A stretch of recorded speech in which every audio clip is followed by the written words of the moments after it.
Box to Box Media Network. Selamat datang di podcast pengembangan diri, eksklusif hanya di Spotify. Podcast ini akan bantu kamu untuk mengatasi kegalauan di usia muda, sukses di usia muda, dan yang pasti terus bertumbuh setiap harinya. Selamat mendengarkan. Hai, saya Andreas Burdes, dan pada podcast kali ini saya akan membahas tentang tips mengatasi rasa takut, mencoba, dan memulai. Ya, ini saya menjawab pertanyaan yang masuk via email dari Rizka Putri Oktaviana. Dia bertanya seperti ini. Halo Kak Andreas, izin share permasalahan dan tantanganku ya. Aku tuh sebenarnya udah punya goal buat tujuan hidup. Tapi masalahnya, aku orangnya takut untuk mencoba dan takut untuk memulai. Itu aja sih Kak, terima kasih. Oke, jadi saya menjawab pertanyaan dari Rizka Putri. Dan yang mau saya sampaikan adalah takut itu adalah hal yang wajar ya. Semua manusia pasti pernah mengalami, pernah merasakan hal yang serupa. Dan biasanya rasa takut itu muncul untuk memastikan bahwa kita dalam tanda kutip terhindar dari kekecewaan. Ya, misalnya kayak kamu takut gitu kan. Takut untuk public speaking misalnya. By the way, di Agustus nanti saya akan ada webinar public speaking, jadi stay tune dan tetap dengerin podcast pengembangan diri ya untuk tahu informasinya. Ya, oke, misalnya kamu takut public speaking. Terus kamu ada perasaan udahlah gak usah public speaking. Nah sebenarnya kalau kita lihat lebih dalam, tujuannya itu adalah agar kamu tidak kecewa. Misalnya ketika public speaking kamu ngebayangin kamu gagap, kamu bingung kamu ngomong apa, terus audiensmu gak suka sama kamu, mereka ceng-cengin kamu misalnya kayak gitu. Itu pasti muncul dalam pikiran dan akhirnya membuat kita jadi takut dan kita justru gak ngambil ya. Dan iya, rasa takut itu wajar muncul dalam diri kita. Karena kalau misalnya dalam konteks lain, misalnya nyebrang jalan, kita gak punya rasa takut, kita nyebrang aja tanpa rasa takut, ya bisa ketabrak gitu ya. Bisa potensi ketabraknya tinggi banget. Tapi dengan rasa takut tadi, itu kita bisa justru untuk waspada. Kita lihat dulu kanan kiri gitu ya. Ketika udah aman baru jalan. Akhirnya rasa takut tadi itu justru membantu kita untuk nyebrang tadi ya. Jadi rasa takut itu akan bagus kalau bisa membantumu untuk jauh lebih sukses ya, misalnya kayak nyebrang jalan tadi. Dan rasa takut itu sangat-sangat berbahaya kalau justru menghentikanmu untuk bisa berhasil.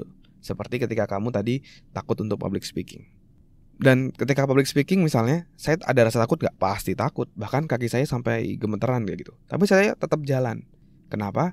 Karena saya tahu kalau misalnya saya gak melakukan itu, saya tidak melakukan public speaking, akhirnya itu akan berdampak pada karir saya.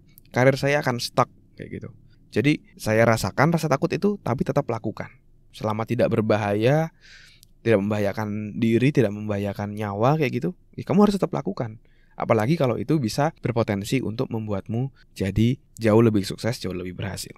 Nah, mungkin satu lagi nih, ketika rasa takut muncul. Dari mana sih rasa takut muncul itu datang? Biasanya karena didikan keluarga. Biasanya didikan keluarga yang perfeksionis, yang harus dapat nilai bagus gitu ya. 90 sampai 100, nilainya harus segitu, 90 sampai 100. Terus kalau misalnya rapotan, yang lain nilainya misalnya 70 sampai 100. Terus ada satu yang misalnya merah dapat nilai 50. Kamu di dalam keluarga yang mereka lebih fokus pada nilai 50 itu akan membuatmu jadi perfeksionis bahwa wah, aku harus sempurna nih. Dan menjadi takut gagal, menjadi takut mencoba. Padahal mencoba itu dan rasa takut gagal itu adalah hal yang ada dalam setiap prosesmu mencapai keberhasilan kayak gitu. Jadi kalau kamu menyadari hal itu ya, mulai sekarang kamu sadari bahwa perfeksionis atau rasa takut gagal harus sempurna itu akan menghambatmu untuk berhasil. Daripada perfeksionis, lebih baik progresionis. Lebih baik fokus pada progres, terus menerus bertumbuh terus menerus setiap hari menjadi jauh lebih baik. Itu akan membuatmu jauh lebih berdaya ya. Kamu akan mengambil langkah dan akan mendapatkan hasil yang jauh lebih positif dibandingkan kamu punya prinsip bahwa kamu gak boleh salah, kamu harus sempurna. Terima kasih sudah mendengarkan episode kali ini. Semoga bisa bermanfaat dan menginspirasi. Dan kalau kamu merasa bermanfaat, kamu bisa kasih rating bintang 5 di podcast ini. Supportmu sangat berarti untuk kami. Dan juga kamu juga bisa share podcast ini ke sahabatmu, teman-temanmu, pacarmu, gebetanmu, saudaramu, agar orang-orang di sekitarmu bisa jadi jauh lebih baik dan terus bertumbuh setiap harinya. Dan kamu bisa juga share di Instagram, di Instastory, silakan mention @andreasburdes, nanti saya akan repost. Dan buat kamu yang mau belajar bikin podcast, kamu bisa bikin podcastmu sendiri di anchor.fm. Buat kamu yang mau belajar cara detailnya dari gimana menentukan tema podcast, gimana cara upload podcast di anchor.fm, sampai gimana agar kamu bisa konsisten bikin podcast, kamu silakan cek konten eksklusifnya, tutorial yang sudah saya buat, silakan klik link yang ada di deskripsi. Terima kasih semuanya. Never stop learning because life never stop teaching.